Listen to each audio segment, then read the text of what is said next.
네, 기후플레이션의 위험은 식량 위기를 통해서 다가온다는 것입니다. 우리가 보통 식량 위기를 이야기할 때 물량 위기, 즉 식량이 없는 상황을 생각하기 쉬운데 식량 위기는 물량 위기가 아니라 가격 위기부터 오게 되어 있습니다.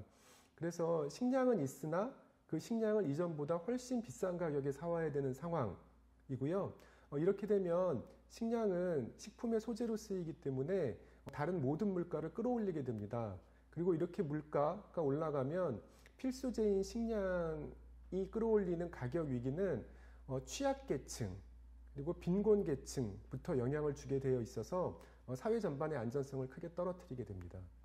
가장 첫 번째는 쌀이 정말 부족한가 그리고 앞으로도 부족할 것인가를 정확하게 챙겨봐야 됩니다. 최근 들어서 쌀의 생산량보다 쌀의 소비량이 많기 때문에 쌀이 남는 시기가 꽤 오래되고 있었습니다만 최근의 기후 패턴이라면 그리고 올해와 같은 상황이라면 쌀이 근시간 내에 결코 남지 않는 그런 상황이 될 수도 있을 것 같습니다. 그리고 그런 사례가 올해 당장 일본에서 나타났고요. 또 우리나라 같은 경우도 올해 벼멸구 피해로 쌀 생산량의 5% 정도 하락이 예상되고 있습니다. 그리고 또 하나는 농업 생산은 즉각적으로 변경할 수 없다는 겁니다. 거대한 항공모함이 항로를 틀듯이 이렇게 큰 흐름에 따라서 움직이게 되어 있는데요. 쌀이 당장 남는다고 해서 어떻게 즉각적인 조치를 하는 것보다는 미래를 전망하면서 크게 좀 준비하는 이런 모습이 필요합니다. 그리고 쌀을 비롯한 모든 농산물은 생산 기반을 유지하는 것이 대단히 중요합니다. 그래서 당장 정부가 쌀을 수매하고 쌀에 대해서 많은 정책 자금을 집행하는 가장 큰 이유도 쌀 생산 기반을 유지하기 위함입니다. 최근에는 쌀이 과잉 생산되는 그런 시기가 꽤 오래 진행되고 있습니다만 앞으로도 이런 상황이 계속될 것이라고는 장담할 수 없는 그런 상황입니다. 그리고 또 하나는 농업 생산 기반, 즉 쌀 생산 기반은 유지하는 것에 대해서도 다시 한번 검토를 해봐야 되는데요.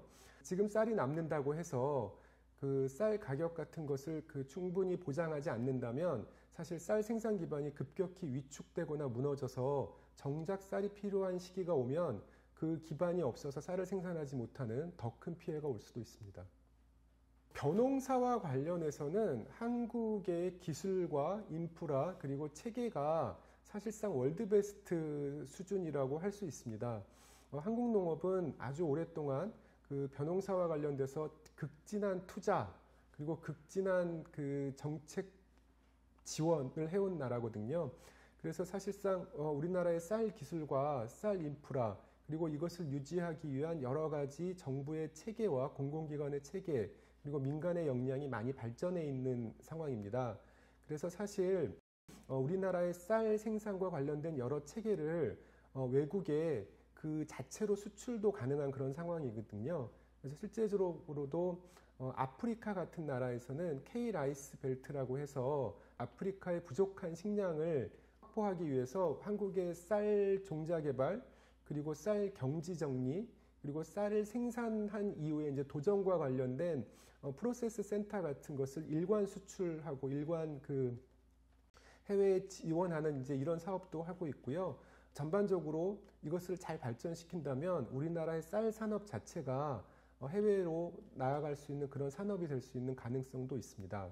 그리고 또 하나는 우리나라가 재배하는 쌀의 품종을 자포니카라고 합니다. 그래서 둥글고 통통한 찰기가 있는 이제 이런 쌀을 우리나라가 지금까지 거의 100% 우리나라에서는 자포니카만 100% 재배를 해왔는데 그것은 이제 한국이 빠르게 아열대로 진입하고 있기 때문에 한국도 자포니카 쌀 생산 중심에서 인디카 생산 중심으로 적절히 이제 전환하는 이제 이런 상황이 되어 있습니다. 그래서 그런 것과 관련해서 쌀과 관련해서도 앞으로 해야 할 일이 무척이나 많은 그런 상황입니다. 농업의 최신 트렌드는 단연 농업을 정밀하게 만드는 것입니다. 농업은 생산 과정에서 자연 환경과 교감해야 되고 그리고 생명체를 만들어내야 되는 데서 오는 특유의 불확실성이 있었습니다. 그런데 최근 정보통신 기술이 발전하고 스마트 디지털 기술이 발전하면서 농업을 지금보다 훨씬 정밀하게 만들 수 있는 그런 기술 수단들이 많이 좋아지고 있습니다. 농업을 정밀하게 만든다는 것은 그 농업 생산에 필요한 물, 농약, 비료, 농기계, 농자재를 최소화 또 가장 적절하게 사용할 수 있다는 얘기고요. 그 과정에서 그 투입 요소는 줄이면서도 생산성과 생산량은 크게 높일 수 있는 이제 이런 기회가 다가오고 있습니다. 그래서 앞으로 우리나라 농업도 노지와 시설, 축산 가릴 거 없이 ICT 기술과 빅데이터 이런 것들을 적극 활용한다면 생산성을 크게 향상시킬 수 있을 것으로 기대하고 있습니다. 한국 농업이 이제 여러 가지 문제점을 갖고 있습니다만, 그리고 대부분 이제 구조와 관련된 여러 가지 문제점을 갖고 있습니다만, 한국 농업의 기술 수준은 세계적으로도 상당히 높은 편에 속하고 있습니다. 그래서 우리의 농업 기술을 더욱 발전시키고 우리 농업의 구조와 관련된 문제를 잘 해결한다면 한국 농업은 많은 가능성을 가지고 있습니다.